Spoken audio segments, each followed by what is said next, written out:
Ils m'ont abandonné, moi, la source des eaux vives, pour se creuser des citernes crevassées, qui ne retiennent pas l'eau. Jérémie 2,13. Que la parole du Christ habite en vous richement. Colossiens 3,16. La nature a horreur du vide. Cette phrase a traversé des siècles sans perdre de sa valeur. Elle est attribuée au philosophe grec Aristote et illustre une loi de la nature qui veut que tout espace soit rempli de quelque chose. Le même principe s'applique à notre vie spirituelle.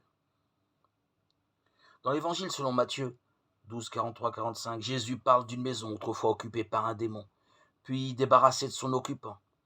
Balayée et décorée, elle ne reste vide que peu de temps. Des démons plus méchants que le premier viennent pour occuper l'habitation.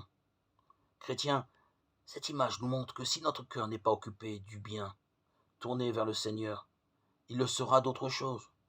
Nous ne pourrons faire autrement que d'être remplis des futilités qu'offre le monde, de ses joies passagères, ou pire, de toutes les impuretés qui s'y étalent au grand jour.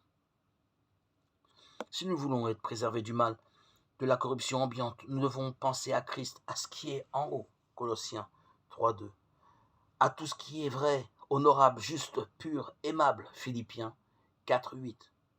L'apôtre Paul priait pour que le Christ habite par la foi dans le cœur des croyants, et qu'il soit enraciné et fondé dans l'amour, et rempli jusqu'à que toute la plénitude de Dieu. Éphésiens 3, 18, 19. Son cœur en était rempli parce qu'il avait été saisi par le Christ. Philippiens 3, 12.